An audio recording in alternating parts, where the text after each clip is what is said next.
Okay, recording in progress. Good afternoon, everyone, and welcome to this info session. My name is Dr. Megan Bruning. I use she, her pronouns, and I'm the Assistant Director of Graduate Fellowships in the Office of Fellowships here at George Mason University. And today we are talking about the National Science Foundation Graduate Research Fellowship Program, or NSF GRFP for short, and I'll be talking about it for the rest of today's session. Specifically, we're going to be going over kind of the basics of this program and how the Office of Fellowships can help you if you decide to apply to it. So we'll talk about the overall kind of goals and purpose of the NSF GRFP, what benefits it provides, who it's open to, or the eligibility requirements. We'll talk about the application components and spend particularly a couple of minutes talking about the two statements or essays, which are really important parts of the application.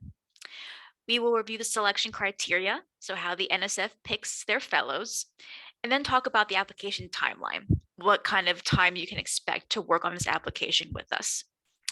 We'll conclude by talking about how staff like me can support you in the Office of Fellowships, and then at the end, we'll have time to answer any questions you have.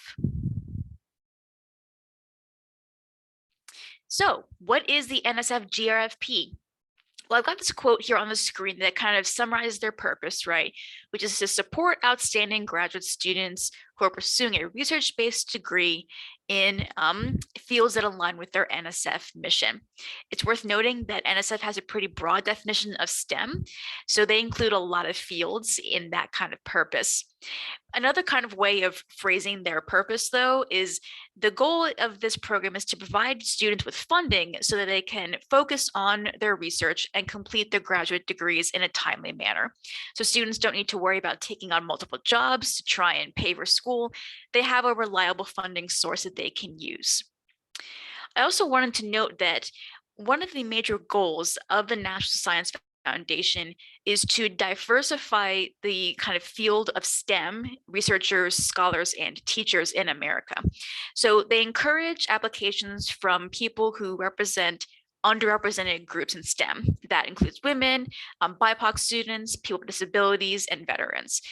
When you work on the statements, you may also be inspired to kind of speak to this mission of diversification. How are you passionate in helping NSF achieve this goal?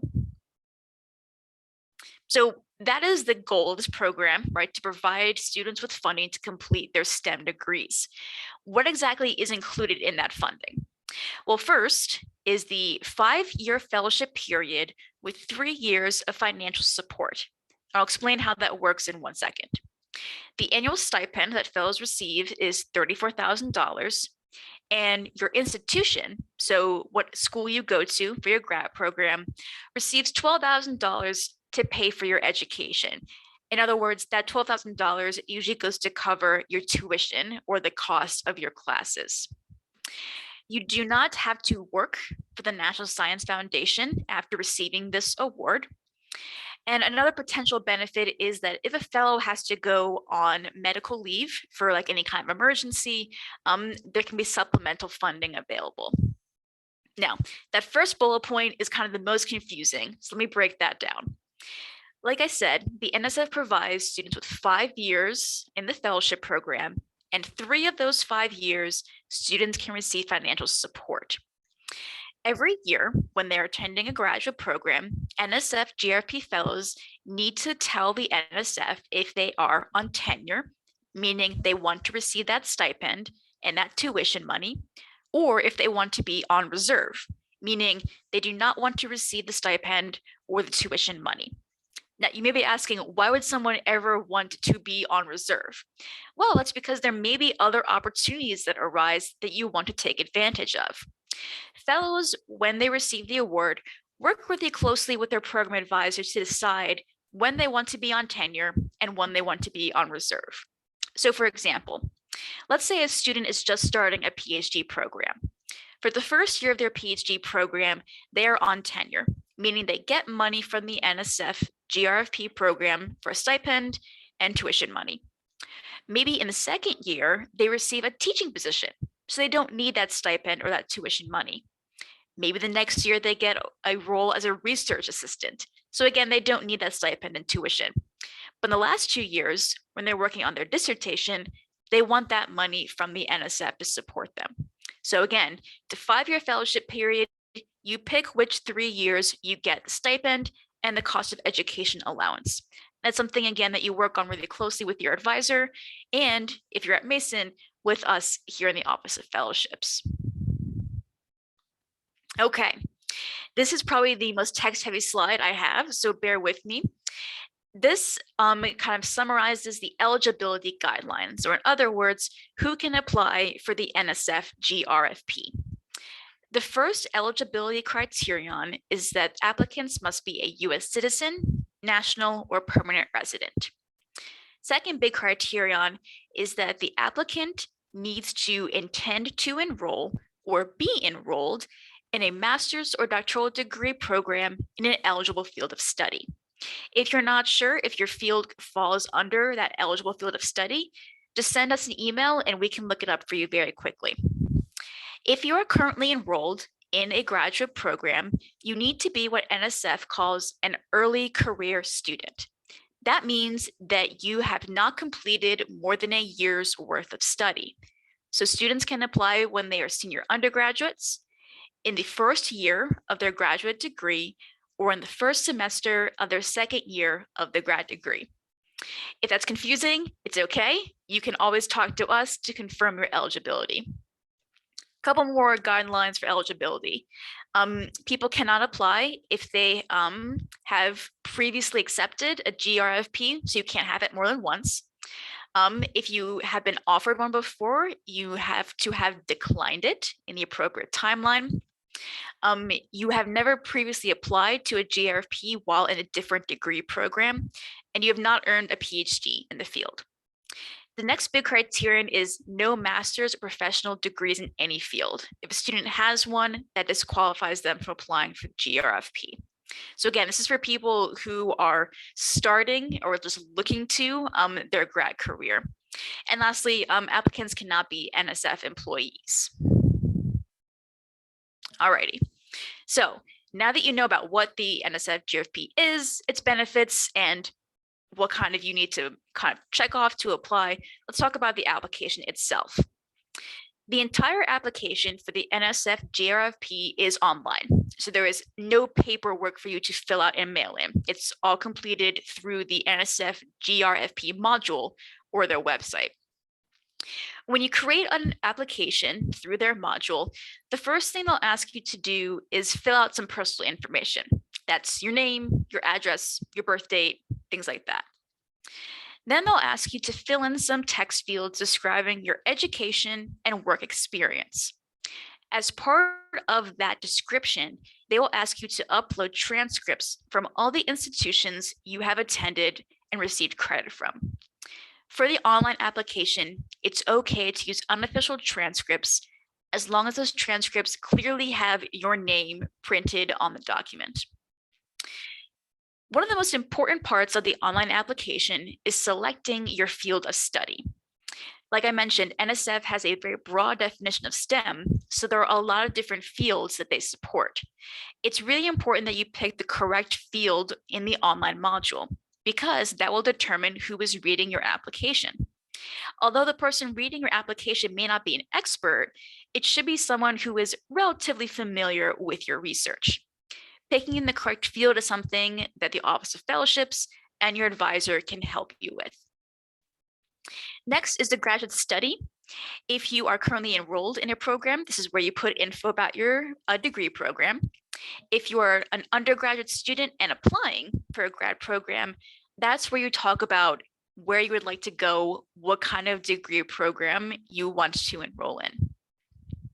Then we get into the written stuff. You need to have 3 letters of reference.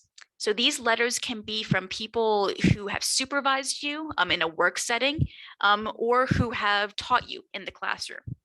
You'll note that you're allowed to submit up to 5 letters of reference. In either case, you'll be asked to rank those letters from I really want you to read this letter to it's okay if you don't read this letter. The next written part is the statements or the essays. There are 2 of these, and we'll spend the next slide talking about them more in depth. The last part of the online application is the level selection. That means you tell the NSF if you're applying as a senior undergrad or an early career grad student. Alrighty, so the statements. I also call these the essays. This is what we spend the most time helping students on when they work with our office. These 2 essays are also really key in giving the reviewers a picture of who you are, of your research, and making the argument for why you deserve this funding. The first statement is called the personal, relevant background, and future goals statement. In the office here, we often just call it the personal statement. This statement can be up to 3 pages in length. And in this essay, you outline your educational and professional development plans and career goals. NSF wants you to be as specific as possible in explaining what you want to do with the degree and beyond school. The second bullet point you'll see is to talk about your experiences that motivate you to pursue this degree. What has qualified you to do this degree, to do this advanced kind of work? And they want you to talk about really specific, concrete experiences that you've had doing research that prepare you for graduate study. It's worth noting that research can take many different forms. So if you have not, for example, published a paper on your own research, that's okay. Does not mean you are disqualified or not a good applicant or a candidate. They simply want you to talk about what kind of skills and knowledge do you have that will ensure that you succeed in grad school. The second statement is called the Graduate Research Plan Statement, or the research proposal, as we call it in our office. This essay is a little shorter. It's 2 pages. And in this essay, you talk about an original research project that you would like to pursue in graduate school. It's really key that in your proposal, you talk about how this project could help others, both in your field and the community in general. I'll talk more about that when we discuss selection criteria. One thing that's worth noting, when you present this research topic, you are not bound to or in any way obligated to do this exact project when you go to grad school. Interests change and your project may shift a lot over time. So NSF is not going to be upset if you don't end up doing exactly what you lay out in this essay. What they're really looking for in the graduate research plan statement is, can this person create a feasible, logical plan for research that will have an impact on others? For both of the essays, it's really important that you follow NSF's formatting guidelines. So the page limits that I mentioned before include all your references, citations, charts, figures, etc. You are allowed to cite literature in your essays, particularly in the research plan, but remember that the majority of this essay should be talking about the work that you are doing, not summarizing what others have done. You'll see they have clear guidelines for the kind of font that you need to use, and the text size should be 11, single-spaced. There are 2 selection criteria, which I'll talk about in a moment, that should also be clearly labeled in both of your essays. So I mentioned these criteria a couple of times. Let's talk about them and how the review committee decides who to select for the NSF GRFP program. Okay, there are 2 essential values that the selection committee measures all applications by. The first selection criterion is, does this does this student have the potential to advance knowledge within their field and in general? The second criterion is, does this research have a potential to benefit society and lead to a very specific outcome that solves a problem facing us today? So in both essays, it's important that you explain how you're going to advance knowledge in your field and how you're going to basically make the world a better place through your research. To help reviewers judge whether a student's application meets these 2 criteria, there are several questions they want reviewers to answer. Reviewers are expected to explain after reading the application, does the proposed research advance knowledge and understanding in its own field and others? And does it benefit society or achieve a certain desired outcome? Does this application show that the researcher is creative, original, proposing new ideas? Is the plan to carry out those ideas well thought through? Is it feasible? Can it be done? Does the person have the qualifications they need to fill out that plan? And then lastly, does the program choice have the resources the student needs to succeed? We will help you answer all of these questions in your essays. Just wanted to let you know that this is kind of how every application is being judged. Alrighty, so as you can see, the NSF GRFP application has a lot of different components, and in the Office of Fellowships, we are here to help you manage them all in a timely fashion. On the screen is a basic timeline that our applicants need to follow to complete and submit their application on time. So the NSF GRFP module, or the website that you use to apply, will not open until July. On July 1st, we in the Office of Fellowships ask that all NSF GRFP applicants send us an email to confirm that they are applying.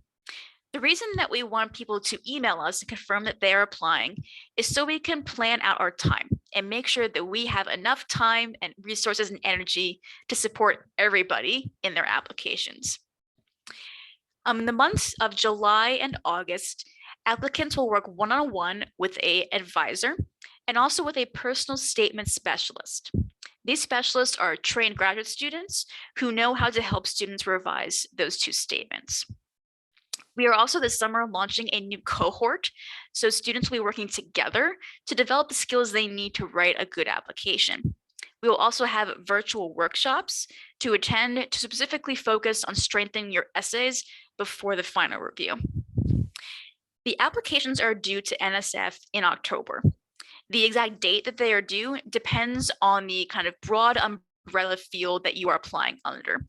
So you see applications under life science are due on October 19th, computer science and engineering, materials research, psychology and social sciences are due on the 20th, engineering applications are due on the 21st, and then chemistry, geosciences, mathematics, physics, and astronomy are due on October 22nd. Reference letter writers will have a couple of extra days beyond the 22nd to submit their materials, but we really encourage you to tell your writers they should submit their materials early. That way there is no stress about getting everything in on time. Through the months of December and January, the NSF screening committees will review all applications. As I mentioned before, your application will be reviewed by a scholar who is in your field. They may not be an expert in your particular topic, but it will be someone in the same kind of program, if you will, but a faculty member or scholar. In April, NSF announces their decisions. Students can be offered the fellowship. They can also be named as an honorable mention, meaning the application was very strong, but they're not offered the award, or students may not receive an award offer. In May, all applicants receive feedback from the national review committees. So even if a student does not receive the award, they do get feedback to help them explain and kind of grow into where they can improve. If a student has been offered the award, they must accept the award through that same NSF GRFP module by the end of May.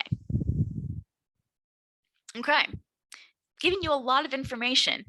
And at this point, you may be excited. You may also be thinking, how do I do all of this? Well, we in the Office of Fellowships are here to help. So we support all applicants applying to the NSF GRFP here at Mason. We work one-on-one with students to first confirm that you're eligible, and then to provide you with advice and guidance on all the application components. We are with you every step of the way. This means we give you feedback on statements, either from an advisor, like I mentioned, those specially trained writing workers. We'll give you guidance on writing those reference letters. And if possible, we also work with your faculty to make sure that the letters they write for you are the best they can be. I mentioned before, we do cohort activities, so you have the opportunity to engage in peer review and skill development that will help you beyond the application, such as creating a good research proposal, networking, using online databases to find funding, lots of skill opportunities. We also play a role in providing post-award support for students who are attending Mason for their graduate degree. Post-award means that if a student receives an award, we will work with the Office of Graduate Education to ensure that the money goes through, the student receives their payments on time, and that everything on the paperwork side is complete and filled out. If a student is interested in working with us on their NSF GRFP application, the first step is to create that online portal in July and to email us at pgfs@gmu.edu by July 1st to confirm that you are applying. Okay, so as we wrap up for today, remember these key points. The NSF GRFP provides funding for early career grad students in STEM. It is open to US citizens and to students who are about to be or are currently enrolled in their graduate programs. The application online opens in July, and we ask you to email us by July 1st to confirm that you are applying. That email again is pgfs@gmu.edu. Finally, remember the Office of Fellowships is here to help you. You're not on your own. We help students win these awards every year, so we are happy to give you our expertise and advice as you work on this project. Thank you so much for attending today's session. I'm going to stop the recording right now, but of course, remember to email us at pgfs@gmu.edu if you have any questions.